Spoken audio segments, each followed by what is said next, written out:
Hi there everyone, welcome back up into the loft to Weir Yard.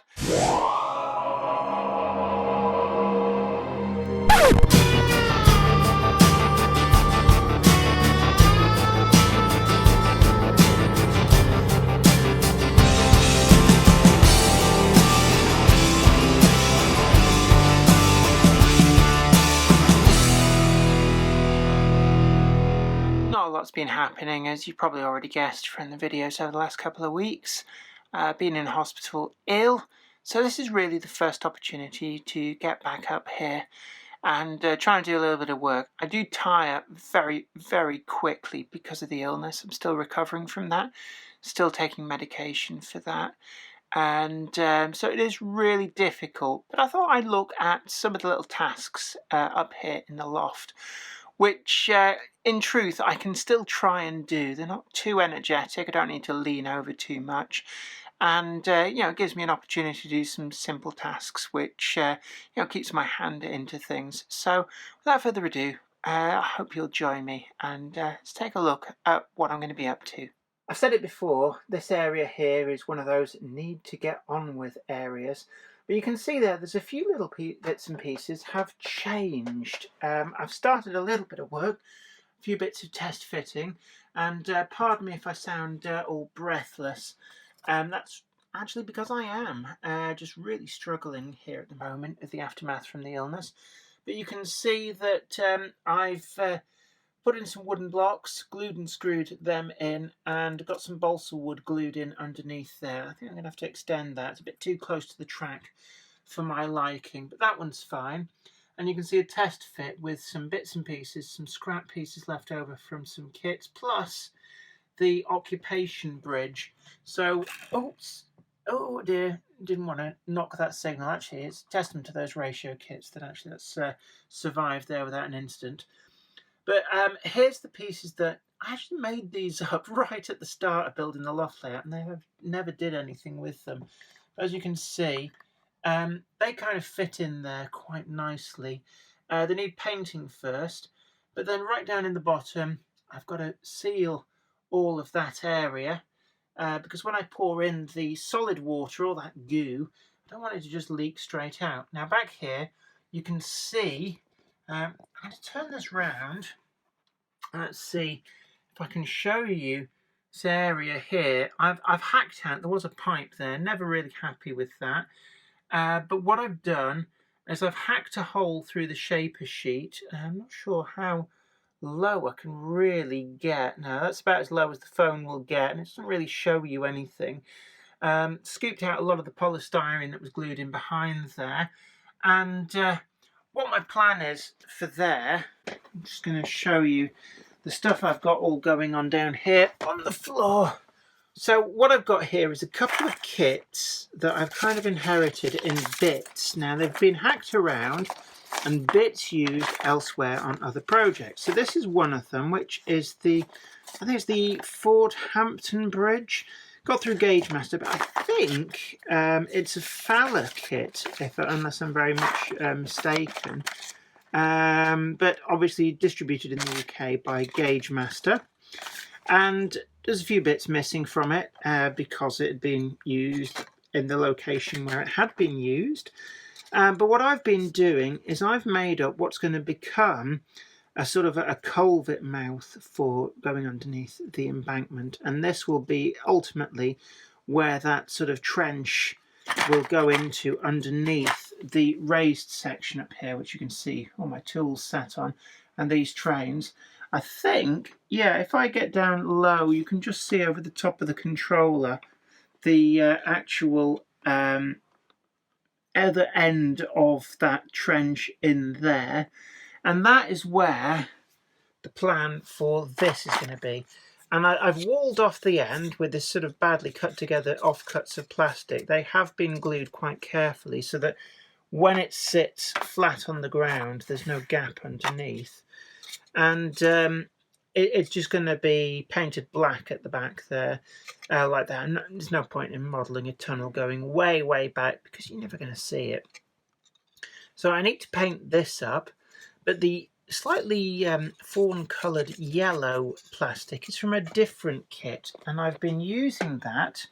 You can see here some more bits of it, and I think, yeah, it's the decked girder bridge from the Wills range, kit number SS49.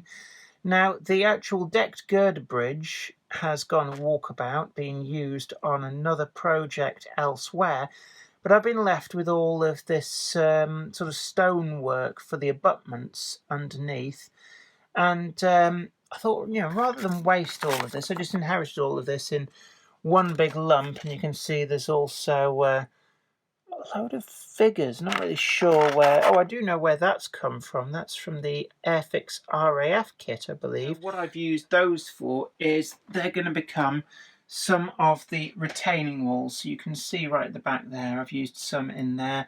There are going to be some more used around here as well. So I'm going to get on with that. I want to get a load of stuff painted up, and then I want to get the sand into the bottom. Rather than paint the bottom of all this, my idea is to just fill it with sand, which the resin will go in over the top. The sand I will glue in first using the same kind of mix that I use for ballasting, but maybe I'll even put some ballast dye in as well. So it'll look this kind of murky colour at the bottom. Glue in some rushes, all that kind of stuff, and when that's solid and dry, I can put the resin in. But it will serve another purpose. Because it will be nice and watery, it should hopefully show me where there are any leaks, because it'll start to drip underneath, and then that'll give me a chance to plug any potential leaks before the resin goes in. Now that is the plan. Let's see if it works. So it probably doesn't really look like much. I've had to take some very frequent breaks, but I've cut into the hillside here, and I've got that arch all painted up and installed down there.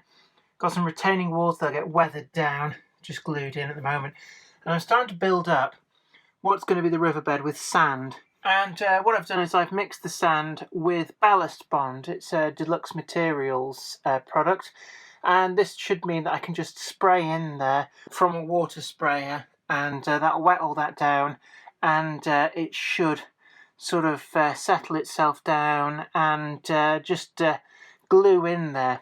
And if I absolutely flood it with water, I'm not too bothered about it taking a little while to dry, but it means that I can look out underneath for any signs of seepage, which will show me where any potential leaks might be.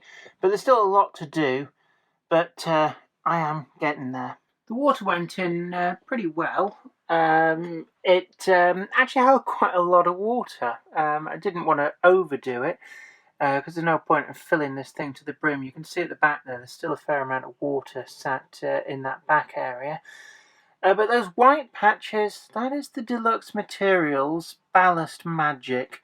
And in all honesty, I'm afraid it's another product from Deluxe Materials that I'm struggling to find anything good to say about. It's supposed to be for ballasting track, but I followed the instructions, mixing it up with the ballast, which I'm just using as the stream bed. And in all honesty, that's how it's come out. Now we'll see how it dries, but that does not bode well. So as it stands, it's not a product I can recommend. There's probably easier ways of doing this. But on to the good news. Just been building up the retaining walls for this bit here. So still needs a lot of weathering to go on. But you can see the stream bed there. It's a mix of leftover gravel that I got as part of a scenic kit from Gauge Master, some ballast, which I believe is Bachmann Scenecraft, and then sand, which is B&Q's best kiln dried sand. And that, again, I need to put some parapet pieces on there, just all scrap pieces of a Gauge Master foam retaining wall that I had a little tiny piece of that had been salvaged from another project, just a sort of offcut. So what I'm going to do now, really, the only thing I can do is leave all this to dry. At the back there, that little hole that you see just there is going to be filled in with plaster. I've got some plaster work to do around here as well, build all this up, and hopefully finally I'll be happy with this area.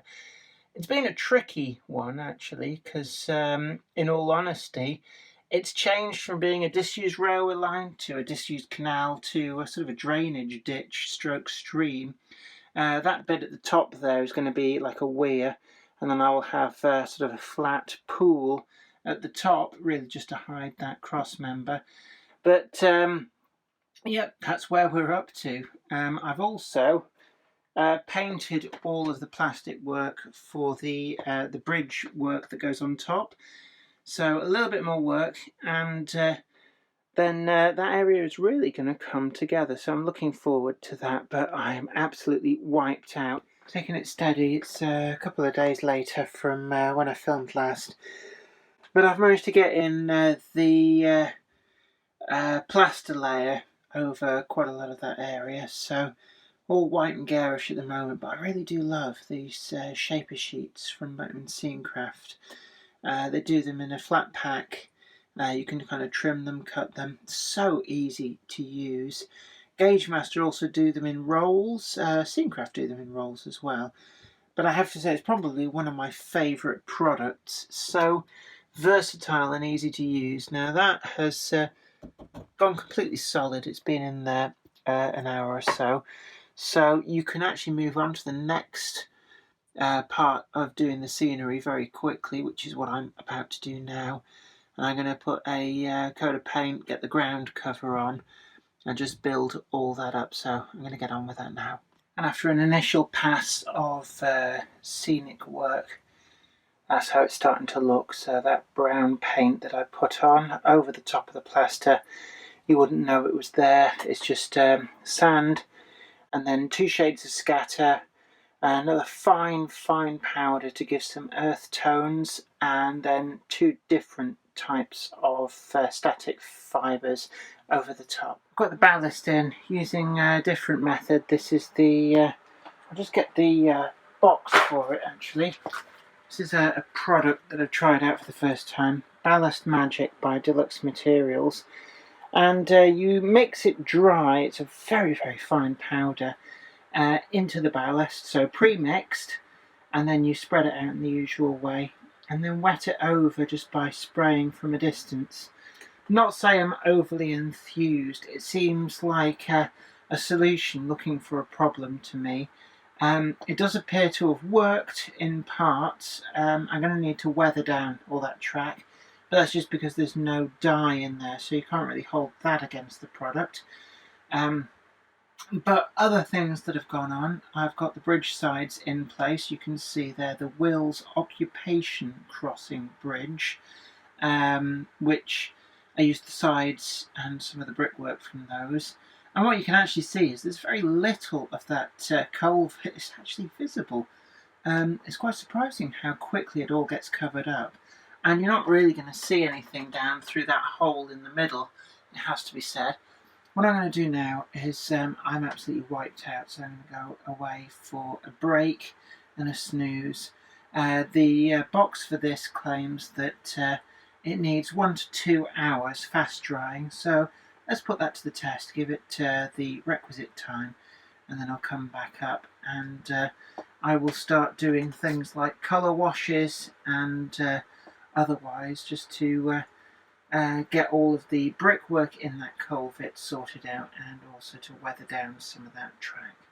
Well, I hope this video has been really informative to you. We're up here in Weir Yard, and it's tremendously hot, so I'm going to leave it there.